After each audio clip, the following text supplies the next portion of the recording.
Hello, everyone, and welcome to Ventures, a show where my guests and I get to explore entrepreneurial stories, market landscapes, problem spaces, and examine together how new products and services might be able to be built, either for-profit, nonprofit, or just personal ventures, in order to benefit humanity.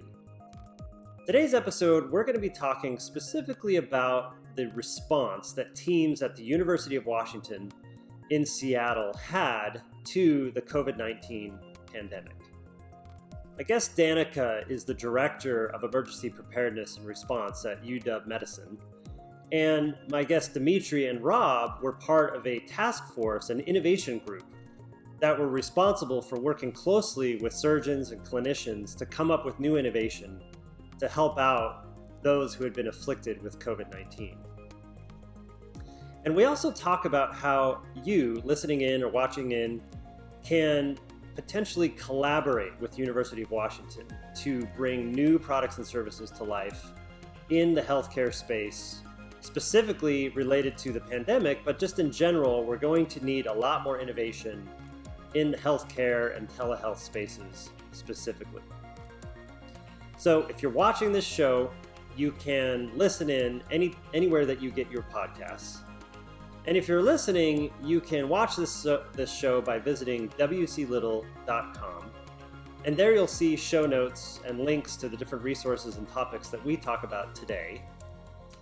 And I'm excited about this show because I think the more that people see what's going on the inside, how medical professionals and those working in the healthcare system have responded to this crisis. Information flow is difficult to come by these days, and we all have a bit of COVID-19 news fatigue. So Rob, Dimitri, and Danica, I think, have a very unique perspective that I think will be helpful for all of us listening in and watching. So with that, please enjoy this wide-ranging conversation with Danica, Rob, and Dimitri. All right, Danica, Dimitri, Rob, glad to have you. Welcome. Thanks. So Danica, would you mind starting off and telling us about what you do, a little bit of your backstory? Sure. I am the Director of Preparedness for UW Medicine, and I'm overseeing our response to COVID, which we activated our command center for on February 29th of 2020.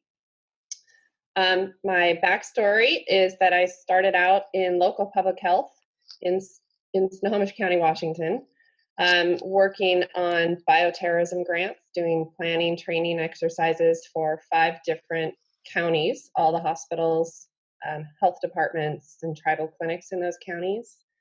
And then moved down to King County and did disaster planning with the 22 hospitals in King County that make up the bigger urban area of Washington State.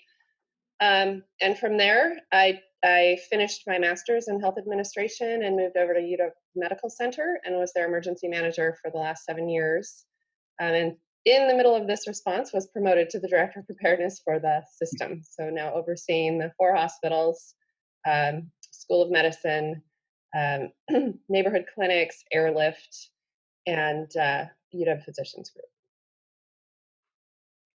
Awesome. Welcome. Yeah, thanks. Rob, do you want to go next? Sure, Will, thank you. My name's Rob Sweet. I'm a physician. I'm actually a urologist and professor in the Department of Urology with a joint appointment in surgery, where I'm the chief of a new division called Healthcare Simulation Science. And I direct CREST, which is our Center for Research and Education in Simulation Technologies, as well as WISH, which is our Institute for Simulation in Healthcare, where we provide simulation-based training for healthcare providers across our system and outside of the system. 50% of my time is spent as a clinician, as a urologist, with a focus on kidney stones and advanced kidney stones treatment. The other half of my work is really involved with the labs and building new innovations to help advance education in healthcare, and working with simulation as a science and developing it to help advance healthcare And in that capacity have been involved with Dimitri and Danica specifically on helping use those types of technologies to address healthcare needs using advanced manufacturing techniques and things like that. Great. Glad to have you. Welcome. Dimitri? Hey, thank you, Will. Thank you for the invitation and having me. So what I do in my usual capacity is I run what's called the Center for Cardiovascular Innovation, which is a multi-departmental, multi-divisional thing focused on cardiac applications and specifically device development with the companies who are interested in what's called a structural heart, so related things to heart and valves. And then in my other capacity is around what's called the Center for Multidimensional Medicine, which is focused on pre-procedural planning for complex procedures via either 3D printing, virtual reality, augmented reality, or any other non-traditional clinical imaging such as that to kind of address the needs of challenging cases or new technologies coming on the market. And then currently, as Rob mentioned, I took over for him as a chair for the Innovations Committee, which is focused on the COVID response for University of Washington.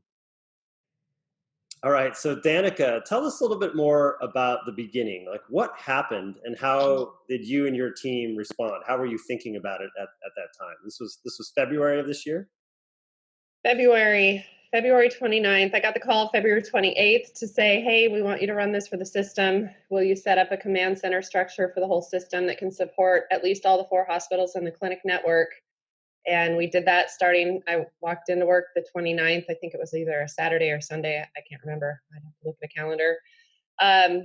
Walked in and set it up. You know, we established what we call the Hospital Incident Command System, which is a well-known system for organizing your response in an efficient manner, and established teams. We initially established 3 teams. It was very intense in the beginning and very long hours, 12 to 14-hour days, trying to keep up with the ever-changing platform of everything that we were learning, as well as the influx of patients and everything that we were trying to accommodate and plan for, get ready for. So as a system, we early on we did training with all of our staff and had them go through some a one-day training on their roles within that incident command structure. We, like I said, we had 3 teams, and so we started them on rotations, 3 to 4 day rotations at a time, so that we could avoid burnout, and kind of built the ship as we went. And so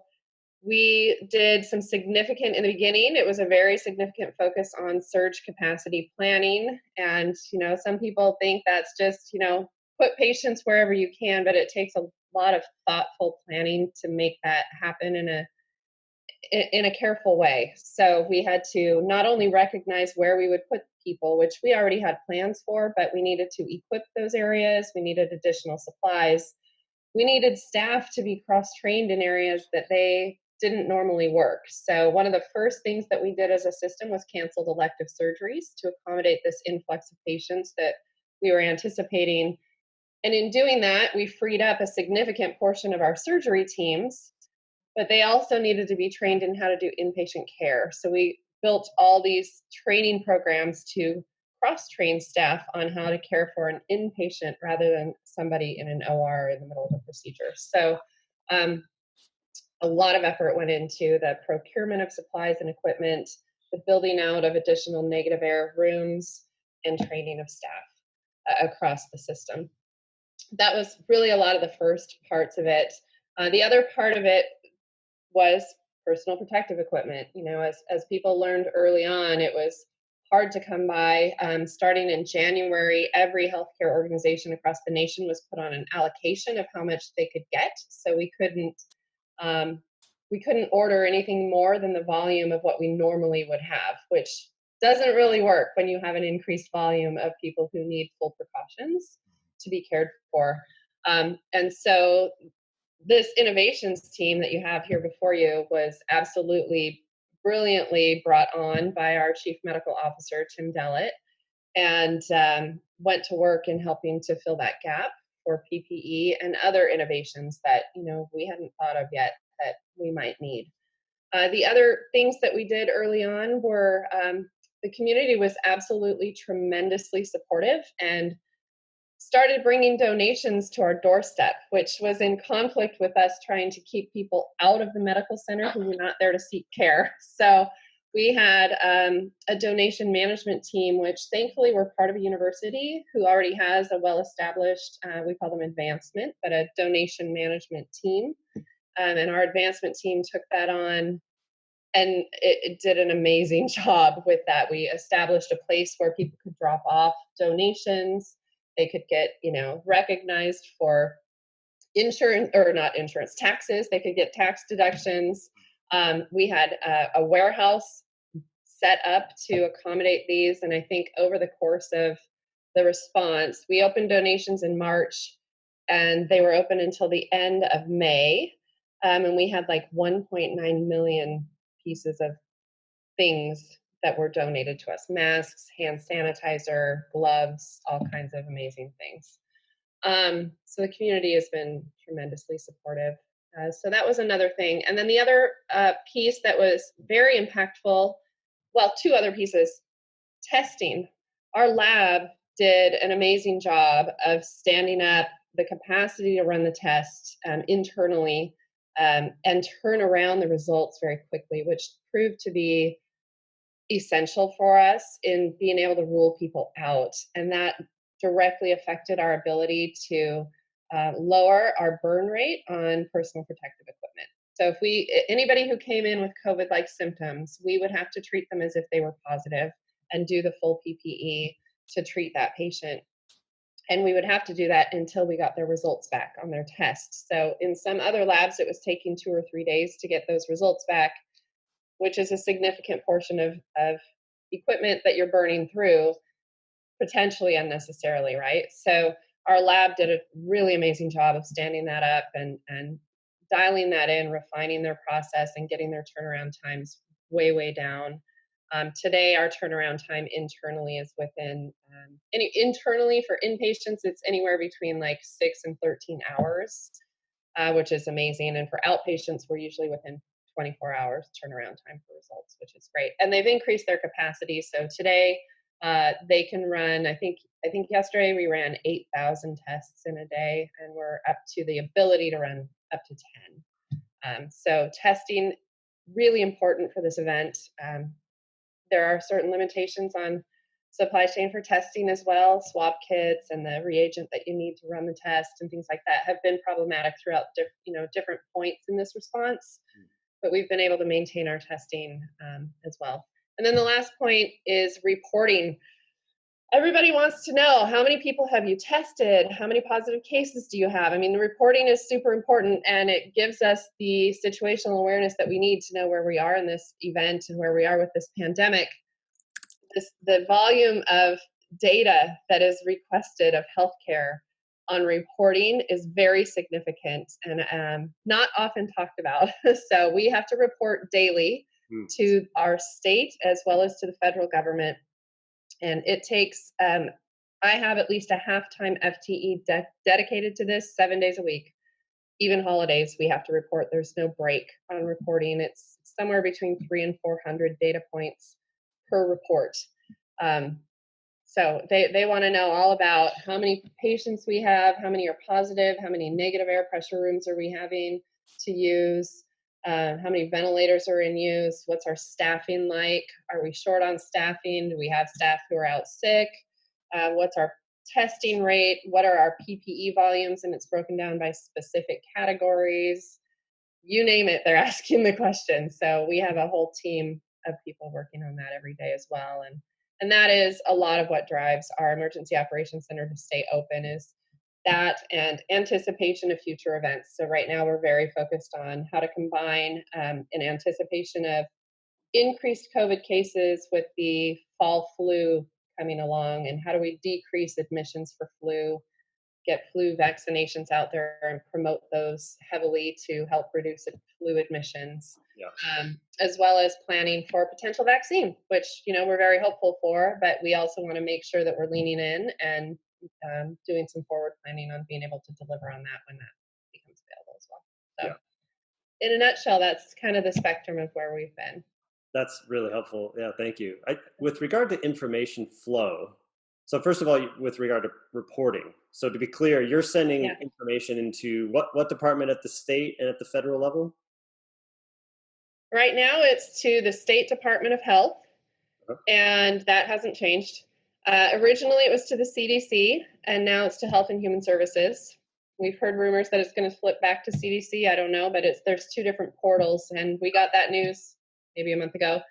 And it was like, tomorrow you're going to start reporting into a different system. And we got the spreadsheet, and we had, basically 2 days to dig up different information. So it was somewhat mostly consistent, but some of it was different data points as well. So very fluid and constantly changing. And then even in the early days, what was information flow to you? Obviously, you and your teams are the people who need to know the most accurate info. On the outside, we were hearing everything. What was information flow like for you? Were you getting better information than us, hopefully? Well, it's hard to say because I don't know what information you were getting because I was so head down. I wasn't really paying attention to what was going on in the rest of the world as far as what was being shared with you. In the beginning, it was really intense. We, as it's a new, it's a novel virus, right? So changing every single day. We have, I want to say, one of the most amazing and best infectious disease teams on the planet, in my opinion. And they were on top of every single changing piece of information. We had briefings twice a day at the beginning, in the morning and the afternoon. That's how quickly information was changing. And those briefings were for all entities to listen in and for us to brief them and say, this is what we're doing. This is what we're focused on now. This is what's changed today, what we're going to focus on tomorrow morning. And we did communications daily out to all staff saying, hey, this is what's changed in terms of what's allowed for personal protective equipment. This is how we're protecting you. This is where we're at with our supply levels. When we couldn't get a certain type of PPE anymore, we had to do some adapting to change and find an alternate that was still protective of our staff. And then protocols, our team did an amazing job of posting those protocols publicly, and I'll be glad to share the website with you if you want to put it in this later.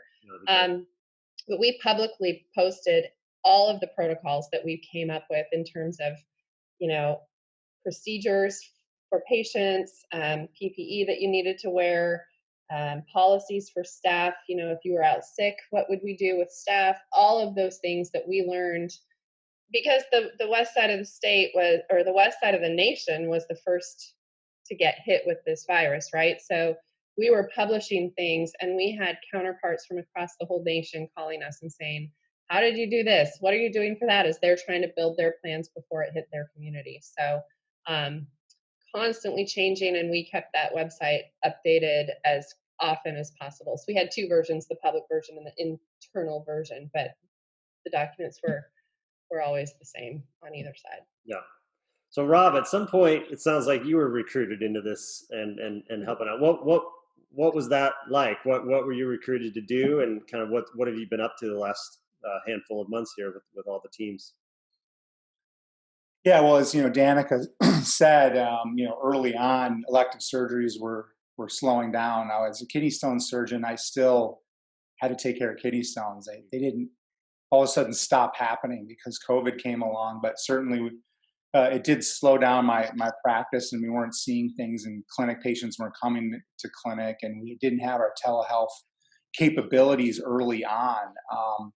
And being someone who's has a lab that has does innovation in the healthcare space, it was a natural for us to start looking for things to do to help, really.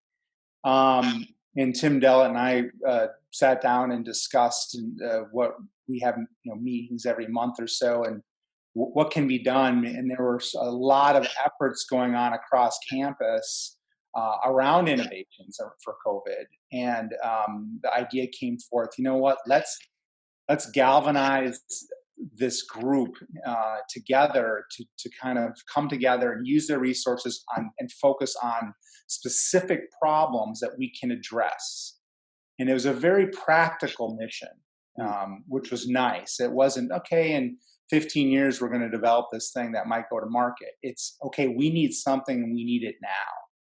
And that, as we know in the product development cycle, how challenging the valley of death can be. And a lot of it is just simply due to the distance sometimes between either creating something and being able to manufacture it, for one, or two, not being able to get it in the hands of user groups quickly to iterate and then create something that ultimately goes out, or regulatory, right? Those are all the ones that seem to hold innovations up in the healthcare space. What was neat about what we put together was the individuals in this group were made, it was like a amalgamation of all those entities kind of in a very small, facile group, where we had individuals that had, that were, super users, so to speak, in the group. And then you had innovators like Dimitri, who's incredible at 3D printing technologies, individuals from my lab that do a ton of fabrication and human anatomy type simulation models. And then you had clinicians that were on the front lines and people that knew, like Danica, that what is really needed right now. And what we want to do, and then we had engineers coming from mechanical engineering and electrical engineering, all contributing and saying, okay, let's get behind problems that we can solve quickly. But we were able to go through the cycle from establishing a gap analysis and a need analysis to early prototyping, doing iterations in our simulation lab quickly, getting them into the hands of users, and then getting them out the door, because we had individuals on our team that were even members of the FDA process to help get things out quickly and understand that process well. So, I mean, we had an opportunity to get one specific item through that whole process within a matter of weeks. I mean, that's like unheard of. Usually what would take 10 years took just a matter of a few weeks. And we chose projects where we might make that might happen. We had a lot of big ideas, and we still do. We have big ideas that we want to do and nice, really interesting future products. But we said, all right, we're going to choose a project and focus our energies on this specific product because it's so far along. We think we can make it through here and actually help people quickly, because time was of the essence when it came to trying to respond to the needs of this crisis. Churchill, don't let any crisis go to waste. It was one of those kind of mantras that we were following. And so we have had a couple of other ideas that are now almost going through that process as well, that allow us to, again, iterate and get something out there in the hands of individuals. And, the nice thing about what our situation is we weren't being driven by any political, leanings of any kind. It was simply, we know what these problems are, let's solve them and come up with solutions that can go out and help people. And honestly, we did not think very entrepreneurial early on. We were simply, we want to help the most people as soon as possible. So we published all these designs as open source. That's been the model thus far for the innovations that we've, at least within that group, that we've been developing. And so it's a great opportunity on the end of that pipeline for entrepreneurs to grab onto these and then actually leverage them to not only help people, but also to build a business and gain revenue. So in my day job, my group, we work with founders and we work with incubators and corporate innovation groups. And the organizational structure is often a hot topic and very difficult to pull off, right? A lot of the groups we work with have brought in every management consultant under the sun, every innovation consultant. How did you organize so quickly? And it sounds like you were reasonably operationally efficient. How did you pull that off? We were focused, and we kept going back to our mission, which our mission was to create innovations that can help people immediately. And so we would, oftentimes steer a little bit off track. We just have pull back and say, we're going to put that on the back burner. We're going to put that on the back burner and really focus our attention on the quick wins. And that's really how we did it. And it was the people on the team. The individuals on this particular innovations task force, everyone had shared the culture and mindset of we're going to help as many people as possible in the shortest amount of time. And they're willing to put down their daily activities and projects that they were doing. And plus, like, as I mentioned, myself included, we had a little bit of extra time. So we were able to do that and focus on these projects.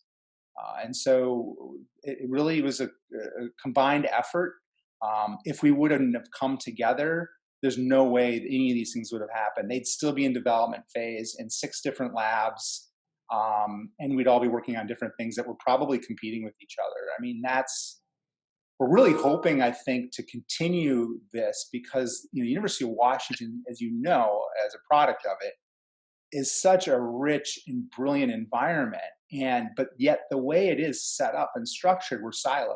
Yeah. And so innovations and collaboration across departments and with upper campus are challenging, not only physically challenging, but their structures set up so that there really aren't there isn't resources that stimulate us to come together and work on interdisciplinary problems like this. This is a problem that required multiple areas of expertise to solve in such a rapid fashion. And that's what's really needed. And we're hoping to continue to do that because I know, even with a small amount of investment, a group like this can turn that around and create things, magnify those investments. Did we lose Will? He's gone. Oh, I'm still Oh, here. there you are. Oh, I'm sorry. Magnify those investments. It's just, there's so many ideas and I think they're good ones. And as long as we're focused on the right things, with investment, there's a lot of opportunity there. Otherwise, what's happening, and it's already happening, and that's one of the reasons I stepped down as chair. I've got clinical responsibilities. Things started ramping up. Again, kidney stones didn't go away. But everyone else has their little niches and programs they need to run, and that's what's paying their salaries, so to speak. So they're going to go right back to their grants and their contracts and their teaching and clinical responsibilities. If there's going to continue to leverage that power that the university, as a team working on a problem, has, it does require investment. Otherwise, there's just no way to continue to sustain something like that. Yeah. So, Dimitri, it sounds like at one point you got pulled in. What was your journey interacting with these teams? So I'll sort of build on what Rob was describing already, but basically from my perspective, there's things that as Rob alluded to, that there's things that my lab was already doing. So the center was already thinking about 3D printing. We were thinking about how to address some of those issues that are associated with the PPE, specifically when it came down to COVID.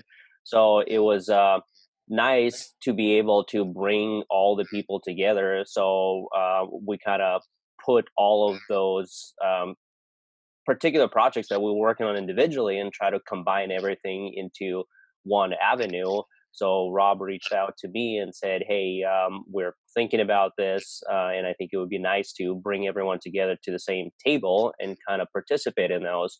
And from my perspective, having the background of doing all that additive manufacturing, the 3D printing for pre-procedural planning, it was just a natural pathway of, hey, equipment is already here, expertise is already here. Across campus, we have other people who are able to participate. So let's move forward and try to put it together. And I think to expand a little bit more on what was said, the idea that people who came together in this innovation task force were really doing it because they wanted to help others. It wasn't about, hey, who's reporting to who is in charge of who. Everyone was willing and able and make sure to put everything aside and say, hey, this is our problem. We need to solve it, and we need to solve it today, not 3 days from now. So let's figure out if that means that I got to run around 2 different hospitals and either collect things or provide things, then so be it. But we want to make sure that it gets done at the end of the day. And I think the flexibility of everyone to do those kind of things is what made us successful early on. As Rob mentioned, obviously we had our challenges as well, where similar to what Danica was describing, we were trying to communicate 2-3 times a day of what is the problem that we're trying to solve, and how do we address it, and is the need in object A or is the need in object B, and do we need this today or is this more a week from now? So it was an ongoing process of trying to figure out how to get things done. And frankly, I think early on, our focus was on addressing those needs and kind of making sure that those projects get through that last 10 yards, and making sure that we can execute on all of them instead of being distracted along the way. And then additionally, I think we were trying to solve two problems at the same time. One problem was figuring out what the potential shortage is and how to address that shortage from perspective of innovation and creating those objects. And then the second issue was the fact of, are we doing small scale production or are we doing large scale production? And those were two things that we had to address right away. And frankly, it varied from object to object that had to be created. So something like, let's say, face shield would very easy to be able to stand up and say, I need to do 100 of them or I need to do 1,000 of them. That's fine. We can get both done. Versus something like a gown, well, maybe I can only get 100 done per week, not 100 done per day. So we need to figure out and find avenues on how to address both of those issues along the way. And just I can add one other thing there, and that is, as a university and as a small group, that was one challenge we had, which was a desire to try and solve the whole problem soup to nuts. And that's one of the things that we kind of focused the group and said, look, we are going to do rapid development, rapid prototyping, and small scale manufacturing. We're going to stop there. Like, we are not set up well to do large scale manufacturing. That's not our wheelhouse. And so we just struggled a little bit of that, because there's some individuals in the group that really wanted to get into that space, but I think that would have killed us, because that is not our strength. But yet we do need to develop pipelines to groups and individuals that could do and hand these things off to manufacturing partners. And going forward, I think that's an opportunity for entrepreneurs out there to be connected with us. And also will, again, rapidly get these innovations out to actually help people. So how are you all identifying the problems and communicating them and deciding what to work on? I don't know if there's specifics you can get into, or just generally how you go about it. Maybe Danica, would you tee up something to them, or what did that process look like? Well, they had members on their team that were part of respiratory therapy and other groups within the medical centers, infection prevention. Specifically, those two groups, I think, were the strongest influencers of projects for the innovation team. We had cardiac anesthesia, orthopedics. There were a lot of individuals. Neurosurgery, neurology, neurosciences.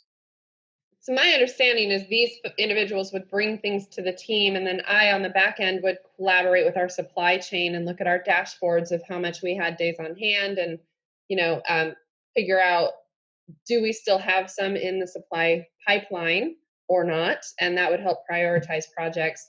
It was not a perfect process. It was really cumbersome on both sides. I couldn't give them answers as quickly as they needed them sometimes, or sometimes we would think we have something in the pipeline, and then that supply chain dried up, and then we would scramble a little bit. But so it was so were the dynamic. At the beginning mostly logistical and PPE related, or? Well, there are two kinds of projects. There was there's an existing object, like a gown or a face shield or something like that. And Danica would communicate that we are going to need a shortage here. There's a need for it. There was that kind of project. So in other words, what we're doing is making something that there's a shortage of, and our supply chain's broken. We can't get enough of it. So either we produce it small scale enough, like we did with the face shields, to just kind of close the gap until the supply chain recovers. And we provide a design out there to the general community so that others can start to make these things. That happened pretty early. But then the second type of project, we're building solutions that didn't exist. And a good example of that was that endotracheal tube clip that's going through trials right now. That never existed, but yet all of a sudden the concept of a endotracheal tube, a breathing tube, getting disconnected from the breathing machine in a small environment during a transfer, for example, exposing everyone in that small area to aerosolized COVID became terrifying. And that concept of having a clip, people didn't really think that was necessary. That became, wow, we can do that, and we can do that pretty quickly. That's some simple technology. And that's a different project. That's building something that doesn't exist rather than trying to fill a gap of something that does exist. So let's talk about that example, because a lot of people listening in or watching this is what they do. They do rapid innovation, How did you go about, one, identifying the problem, two, determining the design cycles for how you would go about doing it, and then how did you actually manufacture it and deploy it? So every week we had a meeting with all the providers who would go, and we originally early on provide, okay, does anyone have any needs or ideas for things that, as you're experiencing and dealing with this issue, as first line responders, where are the hurt points, the pain points? Where are you worried? Where's the risk for either patients or for the providers providing that care? And we come up with some, ideas and lists. And these are the people on this group are very innovative minded as well, and said, hey, it'd be great if we had something like this. And then we'd spitball it, just like any other group, we'd start going, and we had all these very, talented engineers and innovators on the team that would start spitballing that. And we'd kind of listen and see how it was going. And if it was something that seemed doable, we'd say, okay, we're going to hold on to that. We make a sub group or sub task force or something on that project. We'd establish that project. We'd establish where it is on that pipeline of innovation. And they would present every week an update to the whole group. And we and sometimes we'd hear a little bit and be like, you know what, this isn't doable. This isn't in our scope.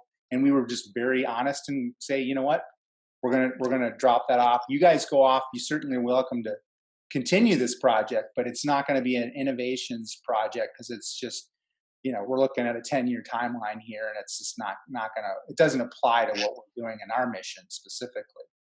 And that's kind of how it worked. And then we had members on the team.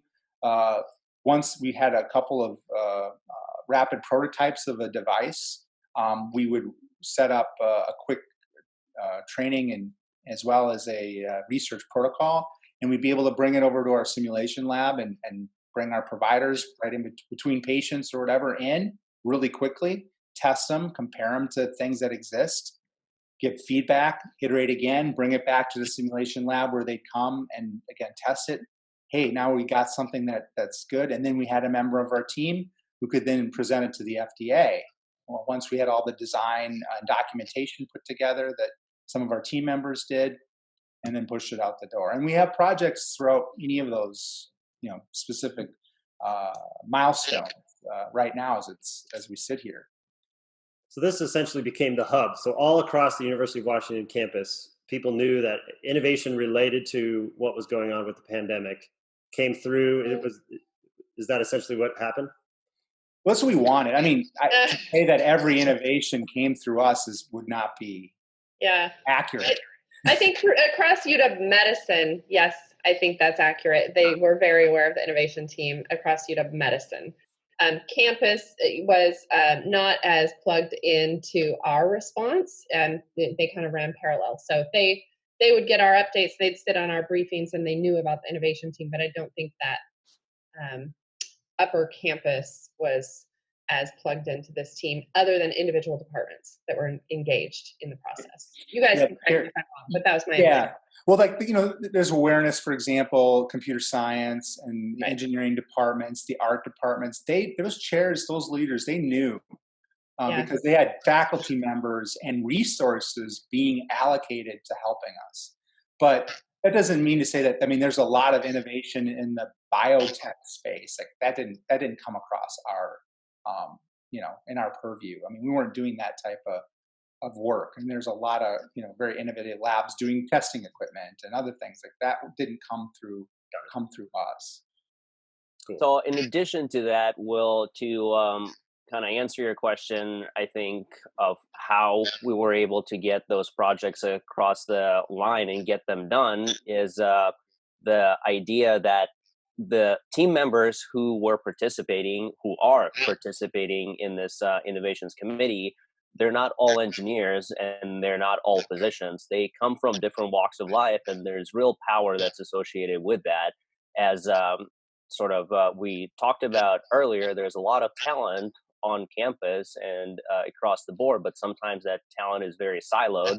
So they might be working on really, really cool projects, but the way that the final design might go about it might not be clinically applicable or realistic for what we're trying to do on the UW Medicine side of things. And this is where the power of bringing everything together really kind of came through and was shining, because the engineers were working directly with clinicians and were addressing not only the actual needs, but the execution of those projects was related to what's going on, not just a paper napkin concept that might look good, but very impractical. So we were able to solve those issues very fast and sort of make those prototype, come after hours, go to cath labs, go to ORs, test them out, see what works, what doesn't work, and then next morning do those adjustments, and then do it all over that same next night, and then be able to push those projects through within the matter of days and solve the problems that you just can't address if you're doing it on a benchtop. You have to be able to walk into the areas and work with people who are actually doing things and doing it on a daily basis. Wow. And the one thing I want to recognize about the work that this team has done is how humble they are in putting it on open source. We were able to put this out there to basically through the State Hospital Association and make it available to all healthcare organizations across our state. So if they had a shortage as well. This wasn't just for University of Washington, and I want to make sure that people know that. I mean, that's where the focus started, but it grew.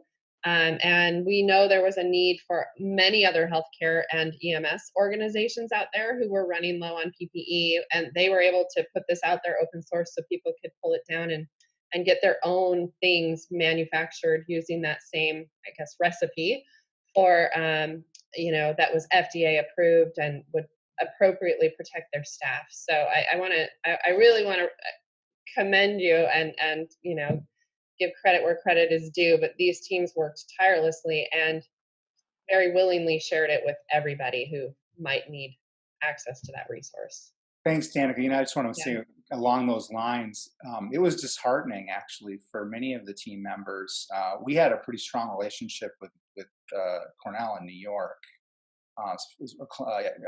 as one example, and they were getting hit hard during this. And they had some innovators there, and we had a couple of Zoom calls with their team there, and we shared some information with them to help them. But it was this balance, like, we wanted to be able to help all these other hospitals, but we really couldn't. And it was that lack of ability to rapidly go from small scale manufacturing, which we can do, to large scale, that prevented us from being able to meet that desire, to be able to do that. And so at the time, making it open source was our only way to get it out there. But in future projects, being able to establish manufacturing pipelines so that these innovations can get out quickly is another way to do this. Yeah, and just to put a number on that, Will, so the gowns is a perfect example. I don't know how many we could have manufactured in-house per day, but I do know that our burn rate for our system at the peak of COVID in April for us was 3,000 gowns per day. And there's no way we could have kept up with that demand, So just to put it in perspective. So these things that were open source, then, was it specs for 3D printing, or, as Danica said, recipes for different flavors of manufacturing? Can you talk about, just plug specifically what was open sourced? Obviously, we'll put links in the show notes, but what was done? Yeah, so I can answer that question. So as you and others may be aware, the big advantage of additive manufacturing, and specifically the 3D printing, is the rapid prototyping, where you can go through multiple iterations of those designs within, frankly, hours instead of weeks. And that was very powerful for us to be able to get done. However, moving forward, 3D printing is sometimes not a all solution for everything. So while we try to push out right away the designs that might fit the additive manufacturing and the 3D printing, parallel to that, we were exploring other ideas. So whether that be laser cutting the exact same designs, or whether that injection molding. So what was pushed out is actually very similar to what the FDA would expect from any manufacturing for the medical technologies for non-implantable devices, which the idea is you have a protocol around how to make that device, what materials to use, the specs for that device, the build sheet. So everything that's associated with manufacturing, and then be able to provide that full packet for a person who wants to go and essentially go to a website. For this particular, it was an NIH 3D print exchange, and say, hey, I'm looking for a face shield. So what face shields are out there? Scroll through those, understand which ones are approved and which ones are not approved, pick out from the approved list, go to the link, and then download all the information you might need down to the build code for a particular printer, if you have that particular printer, and then just be able to say, as long as I follow these manufacturing practices, then I am good to go and my product is ready. Or if you have a larger capabilities such as injection molding, then you can download that design as well, if one is available, and produce it in those numbers. Got it. So it sounds like at the beginning it was mostly tangible goods, like hardware, things that could be 3D printed. I'm sure there's equipment all around campus that was probably used to deploy to do this sort of thing. Did things start going digital? Did there become electronics that were part of some of these innovations, or was it the beginning, or what is that? What did that journey look like? I think early on we focused on tangible goods that we can push out right away, whether that be face shields or face masks or gowns, or essentially any kind of PPE related object that we were able to address. I think there was some talk of some electronics and things like that, and a good example of that would be ventilators. Luckily, we, as University of Washington, had enough of those ventilators, so we didn't necessarily have to go about it as much. But one of the issues, if you think about from the manufacturing perspective, is what's called a class of devices for medical manufacturing that has to fit certain parameters. And if you think about sort of these simpler goods as PPEs, they are, we'll call it, less regulated, so a lower class of the device that's associated with it. And there's still obviously things that you have to fit from the FDA perspective, or CDC or NIH. But as you move up the classes, there's more things that you have to make sure and hit parameter-wise if you're going to try to manufacture those devices. So for ventilators, it's actually a much more complicated process when it comes down to being able to make it, whether that we might have a really good design, but it really, one of the things that potentially has to happen is you have to have what's called a certified facility. So GMP, good manufacturing practices facility, that device has to be manufactured within. Otherwise, you're technically not allowed to use it, sort of thing, down the line.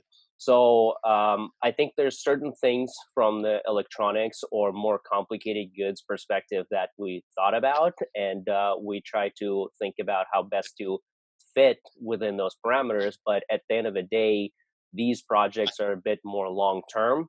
So we try to focus on something that is short term that needs to be addressed within 24 to 48 hours versus something that we can think about 6 months from now. And this is where now that we have a lot of these designs that have addressed the things, we can come back and focus on the other designs potentially that are a bit more long-term projects. The group did serve as a catalyst, though, for certain projects like that that are more complex and used integrated electronics, digital, et cetera, for groups to come together. But then they just spun off, and they're continuing now. There's a couple now that are going on, and with some success that originally kind of came to the group early on. One of the technology solutions that didn't come through the innovations team very early on, in Washington State, we didn't have, going back to the reporting systems, there wasn't one that existed. It had to be built in the beginning. And so it was very clunky. At first, we were sent this Excel spreadsheet with fill in the data for these and submit it. I mean, it was just like they needed to get this information. I'm not sure how they were collating data from across the whole state.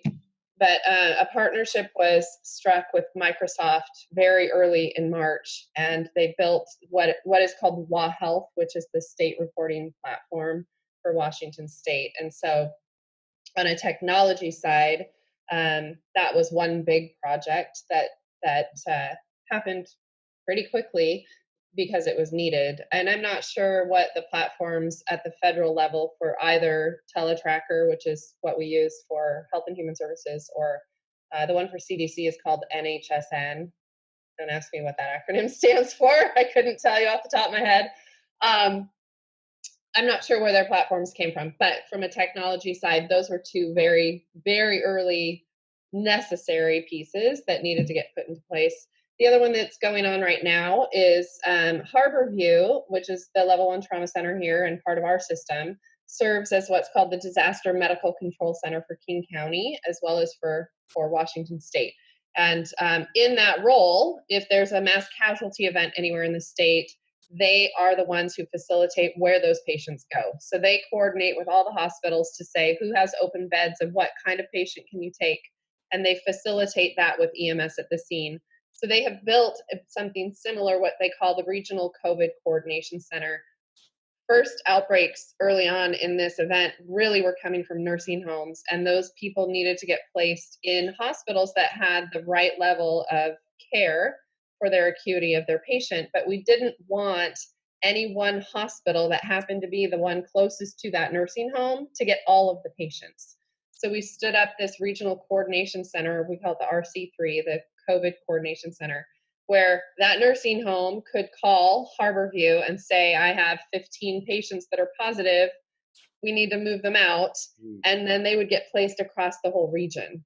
And right now what's happening is that role is evolving to a statewide role. So Harborview will now serve as the Washington COVID Coordination Center, and they're facilitating that role already. We have recently seen an increase in cases in central and eastern Washington, and Harborview has been facilitating placing those patients. The majority of our ICU beds are on the west side of the state, so they've been facilitating moving those patients over to the west side of the state. And there will be some technology needs associated with this new expansion of their role, because we need hospitals to register with them to say how many beds they have, who the point of contact is for 24/7. It doesn't matter. And so we're building that capacity right now, expanding them beyond King County to fill this role for the state. Got it. So in terms of just overall emergency preparedness, what sort of things are, you mentioned earlier you're trying to coordinate with getting the flu vaccine out for folks, and what sort of other things are your team anticipating moving into the fall and into the winter here? So flu is our big focus right now. And the other big one, it really is vaccine distribution. And that's anybody's guess. It will be very limited, I'm sure. And we're waiting for guidelines from CDC or World Health on who qualifies first to get that vaccine. But we want to make sure we have the systems in place and our own priority order of how we want to go about helping facilitate getting vaccine to the right people. So we've already created our own internal plan on that. And then, I think the other things, Rob mentioned very briefly earlier, one of the huge pieces of this response was rapid expansion of telehealth. I mean, just absolutely. They knocked it out of the park in terms of being able to, people still need to be able to access healthcare, and people were scared to come in to clinic or to the hospital. And they needed some way to be able to be seen. And we were able to expand telehealth very, very quickly, and we'll continue to support it. So I think the technologies around telehealth will be interesting to see what the future brings for that, because it's there now, and I don't think that's going to change. I think people really enjoy being able to connect this way virtually, with a provider, and unless they absolutely need to be seen. And what we really are hoping to communicate is we don't want people to delay coming in if they really do need to be seen in person or come in for hospitalized care, because that certainly has poor outcomes on an individual. So there has to be a balance somewhere, but telehealth is definitely going to be a big future, technologically speaking, a big future piece of healthcare overall, not just for UW. I agree, Danica. Yeah, this is the silver lining. One of the biggest barriers for telehealth, because we all knew for 10 years that this is a way that we're going to need to, take care of patients, and the biggest barrier was being able to be reimbursed. Yeah. And so, no one could do it without reimbursement. And this is the silver lining of this crisis in healthcare, is now we're reimbursed, and now it's just exploded, and it will not go away. It's only going to expand. Absolutely. What I do right now, even things have settled down. 50% of my patients I see in my clinic are telehealth visits. Half of them.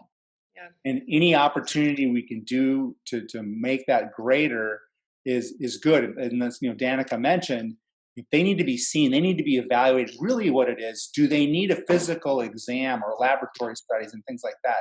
Yeah. They need to be seen in person. Right now, though, there's a huge opportunity for home kits to be able to facilitate things that we would do in person. I see a market for physical exams remotely, laboratory tests, providing digital data, wearables, things like that. It's all out there. You can see the picture there. All that data back securely to the provider in real time to provide, and using AI as well. All those things to provide information so that patients and the providers can do coordinated care from home. That is absolutely the silver lining here. And to tag on to that a little bit, like everything, this is also political. So right now we're able to continue to do telehealth and get reimbursed because there are federal waivers out there that are allowing us to get reimbursed for telehealth. So and I know there's a lot of work behind the scenes going on to make that permanent and not temporary waivers. Like, for example, yesterday I just got the update from our government affairs office saying, oh, your waiver for telehealth just got expanded to October, so it's very, very small incremental. We can keep doing it until here, but it doesn't just impact the business of healthcare. This will impact the community's ability to access healthcare in their preferred way, right? Because if we can't get reimbursed and stay afloat as a business, then that's not going to be an option for them as a person. And we want to be able to offer that, but so there's politics. And we're talking about telehealth for what? Inside the hospitals and clinics, this is for all types of healthcare, or what was not reimbursable before, what is now? What are we talking about specifically? It's a different reimbursement level. Like if you come into clinic for an in-person visit, it's a different code that you can charge to insurance to get reimbursed for that visit. And it's much less reimbursement for a virtual visit. So in terms of on the healthcare side, from the business side, it's the same resources. You're still seeing a physician. You may, I don't know, Dr. Sweet, you can explain to me how that works, but you're still seeing a physician. It's still a physician visit, but it's not billed the same way in telehealth historically. Right now it can be, but the reimbursement level is different for healthcare. So from us as a business impact analysis, there's a variance, right? So we have to maintain a balance for our business, our bottom line. And it does impact the non-procedural, less manipulative fields more, I think. For what I do as a surgeon, it's not as big of a deal because I see a patient from Alaska. This happens all the time anyways. I mean, they normally would have to fly from Alaska for a visit with me, and then they get scheduled for 2 or 3 weeks later. Then they got to fly back again for the surgery. This way they can do it. It's easier, it's cheaper for them, and for me, from a financial standpoint, for our organization, the real the recovery or cost recovery or the revenues being generated by the surgery more than it is that visit. So it's less of an impact on a surgical practice than it might be, and it allows me to take care of a patient cohort that's much broader across the Pacific Northwest, because I'm very specialized in what I do. And it facilitates that, gives them access where they may not have access. But it's less of a cost impact from a reimbursement standpoint than someone who isn't able to do the surgery subsequently to make up for that. And then maybe to add one more layer to this conversation of telehealth and digital health, but the thing that I do that I referred to early on is the idea of this pre-procedural models that are done via either 3D printing, VR, AR, or other applications. But that is another layer to this communication that happens digitally, and especially now, being able to show the patients what's happening and what's going on, where you might not be able to see them physically if they're not coming to the office, gives a little bit more confidence to the patient, gives a little bit more confidence to the referring provider in terms of what is going to happen. And at the end of the day, it's things such as a better consent that you're able to get from the patient, better explanation that you're able to provide to the patient via these other digital modalities that are frankly not necessarily a traditional plan of taking care of treatment for that patient. Got it. Yeah, I mean, in my world, I've seen tons of telehealth companies come. I've seen tons of pitch decks, a lot of innovation happening. Do the clinicians around the hospital systems, are they allowed to use whatever telehealth platform they want, or is there one that people are using more than others? Or can you talk a little bit about that? I actually don't know a lot about the platform. I believe we just have one that is consistent for our system so that our IT can do support of just one system.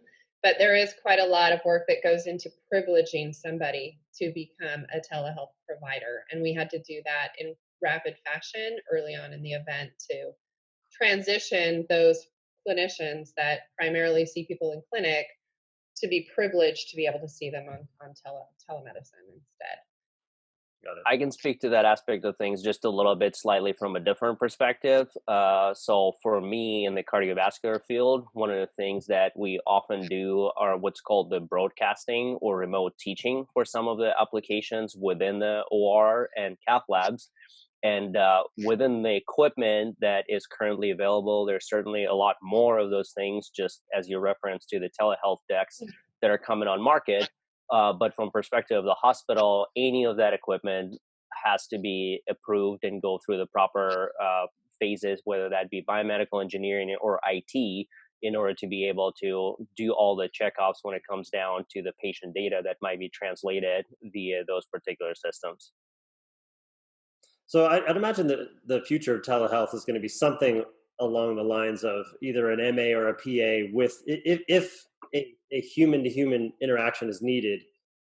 Is it possible to have like an MA or a PA and then a specialist over video and that kind of interaction happening? Have you seen that out there, or is that not a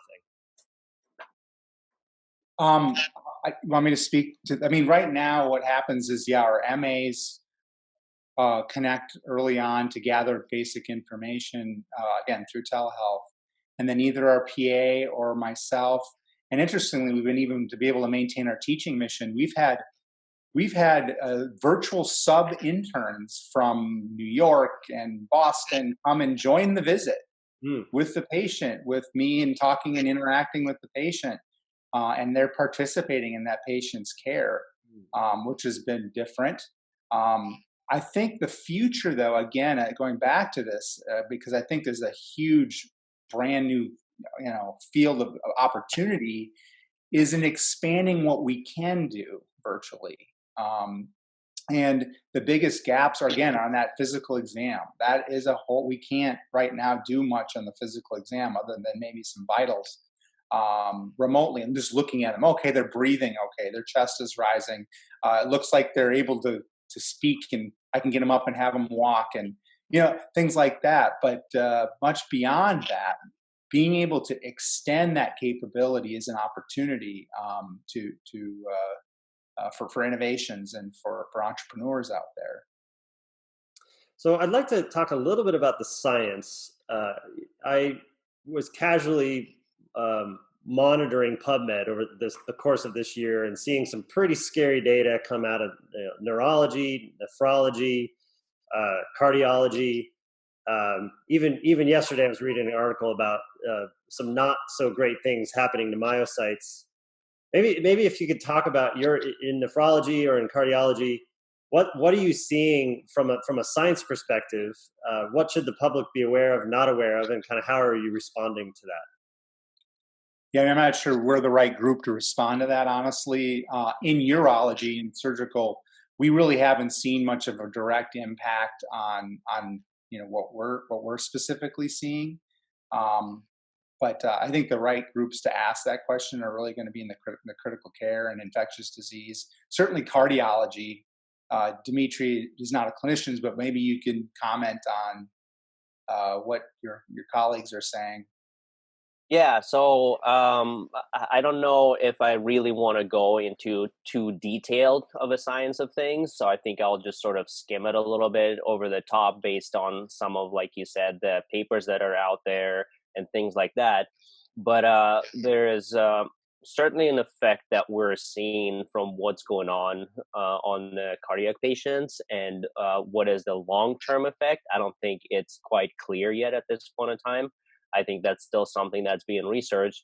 I know sort of looking at the cardiology a little bit more holistically and pulling in some of the other things such as radiology or echocardiography into things, I think those two imaging modalities have certainly started to give a lot more information for us when it comes down to the cardiac care, and thinking about what are some of the possible consequences of what's going on with these patients who are coming in with a COVID positive diagnosis, and how to be able to treat them. But as Rob said, I don't know if we're the best group to really best answer that question. And at the end of the day, I think it's a bit of an ever-changing landscape right now, where there's a new thing that's coming out almost on a daily or weekly basis. And we're still learning. We're still trying to understand what are the effects. And we have a research group that runs parallel, basically, to our response structure. So my oversight for the Emergency Operations Center really is very focused on patient care, surge capacity, telehealth. Having the proper equipment and supplies in place for us to provide basic patient care. Maybe not basic, but ICU level. You get the idea. But we do have a whole research team that is led through School of Medicine that is running parallel to this response. So they will more likely be able to answer that question for you. And I'm happy to help facilitate connections if that's helpful. Cool. Will, there's one thing I want to make sure that, because I know that a lot of entrepreneurs and developers are going to be watching this, and I think there's an opportunity to partner with our group that I just want to emphasize. Yeah. As the executive director for our simulation training center, I mean, we understand simulation training, and with any new device, it's important to have a good training protocol to roll that out. Or as this device is being developed, doing rapid prototyping like our innovations group did, there's an opportunity for companies with promising products to bring those in and partner with us and gain access to some of the resources that we had access to, with developing some strategic partnerships with us to provide opportunities for our providers and our engineers and our training facilities to help those companies get through that cycle quickly.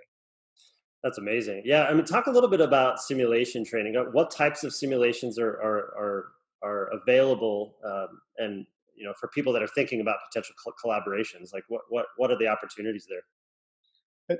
Extremely broad. I mean, the simulations as a science, we have expertise in hands-on again training in the areas of team training. Huge opportunity for improving patient care. Just in that alone, around critical scenarios and critical care and training the teams to manage, understanding their roles in a particular procedure or a particular event, for example, practicing that in a simulated environment so that when you hit that real world scenario, everyone knows what they're supposed to do. Everybody knows where everything is. Everyone knows who to call when. All those things can be established and trained using a simulation environment. Even just fundamental skills like, getting an airway in and protecting that airway, and now making sure that nothing's winding up in the environment. We have training programs and simulators that are commercially available, but not only that, my lab is building the next generation airway simulation trainer with funding from the Department of Defense right now in a phase 3. So it's about to go to market, and it has electronics and capabilities that the current airway systems do not have. Very applicable to COVID, obviously, and other airway cardiovascular applications. We're making surgical applications now in simulation that didn't exist beyond just basic knot tying and sewing. And we're now actually building a module now for full laparotomy. You can open up the abdomen and do surgery, and it bleeds and it has physiology, and you can remove organs, and it feels real, looks real, and it communicates to anesthesia. So in the end, you can do team training and actually not only simulate what's happening surgically, but what the team needs to do to respond to someone who might be rapidly bleeding, for example. Yes, and an extent of that from perspective of a specific cardiovascular field, and what I do is some of the other applications are built on what was already described. Is we do a lot of device development that starts out from a paper napkin concept and be able to evaluate that device, put it in the tissue models with realistic disease patterns out of the realistic tissue. That you're able to evaluate and take it from the paper napkin concept to a physician training or physician review protocol through the FDA, and then through the physician training and the proctor training once it's actually been approved and is on the market. And as an add-on to that, the additive manufacturing technologies that either are on the market or coming on the market are also allowing us to build even further on that and provide more for industry who is interested in creating new valves or creating new stents or creating new catheters, in order to be able to kind of iterate that process a bit further, but also not just iterate that process, but be able to do it a lot faster. And one of the other advantages that we have is all these connections, not just within university, of course, but also the connections with FDA in particular, who are interested in this new idea and the new pathways of either digital planning for the submissions of the devices, or using the additive manufacturing or tissue-based models instead of the animal models or first in human models, to kind of make sure that the device gets approved faster, but B, safer, and there's more data that is structured around how those submissions work. And that's kind of what we do over the years in not just building those models, but also building all the right connections and understanding what the protocols are. Well, along those lines, actually, we put a grant in recently, in a competition for a DoD contract to directly 3D print tissue, so soft materials. And we actually won that contract. And so Dimitri's part of our team. We're going to be doing that exciting thing, and not only be 3D printing those, but 3D printing them with electronic sensors embedded in them, so they're able to be smart synthetic analogs, again, to again, do testing and all the things that Dimitri mentioned for new devices, or training for providers who are going to be using those devices. So maybe let's recap, and maybe any final comments for those listening in: investors, entrepreneurs, tech people that are techie, that are interested in potentially helping out. What in your three worlds, obviously that overlap, what should people be aware of? Danica, do you want to go first? My first thought actually goes broader emergency management. Like, one of the biggest challenges that we have when something happens and we need a quick response, let's say, because we are at the 6-month mark in this response. It's definitely the longest response I've ever been on. But other things typically are a lot faster, right? Like a power outage or a fire or an earthquake. And I would say one of the biggest things that people need is a well-refined notification system that also is robust enough to continue to provide updates to people, not just that initial notification. So in my emergency management world, I would love that. In terms of COVID, and that's something I'm working on separate of the COVID response right now, trying to figure that out. In terms of the COVID response, just our ability to maintain situational awareness and feed that information out to all of our teams that need that information to continue doing the amazing work that they're doing. Everybody in some ways is siloed because they're very focused on their corner of the world and their contribution to the response, whether it be an innovation, direct patient care delivery, research, lab, testing, all of it matters. And so being able to keep everybody connected is one of the biggest challenges that I have. So, I mentioned before, and early in the response, we did briefings twice a day, morning and evening. Those shifted to once a day. And right now we're thankfully in Washington State, we're seeing a flattening of the curve and a decrease in hospitalizations. So I would say things are slower in terms of inpatients. And so we are only doing those briefings twice a week right now. But it's enough to keep up with what's going on. So some kind of platform would be helpful. And I know there are some out there, but there isn't one yet that kind of quite hits every mark that we need. So for me, that would be ideal, to be able to have some way to virtually connect all of our response. Because we started our emergency operations center in person and very quickly moved everybody to working remotely so that we could protect their health. And that was cumbersome, and we are using technological platforms like Zoom and Teams and SharePoint to stay organized and connected with each other. But we're building it as we go and figuring out what works for us. And I'm not sure if there's a better system out there for doing that and facilitating it that all lives in one system. So, and I am not the tech person in the team either. So there might be, and I just don't know. How about you, Rob? Any final thoughts or things to say to those listening in? Yeah, I just want to thank them for listening in, and just think about, as you're looking for your opportunities to invest and develop as it relates to healthcare in general. I think the University of Washington is a little microcosm of the population in some ways. But with everyone's in their little niches and are very focused on very specific problems. But yet, if with some opportunity, some funding, some incubation of some kind that brings those people, those experts together, amazing things happen. And especially in partnership, and this is what was a little bit missing here, partnership with an industry partner, where we can then rapidly get it out there and then into the hands of the public. Because there's two ways to do it. Get it done like we did, throw it out there for open source, or partner with industry and get it out there with them as a partner. I think that this is a great opportunity to leverage the power of the university and its expertise, and we definitely welcome and would love to partner with good ideas and good innovative projects.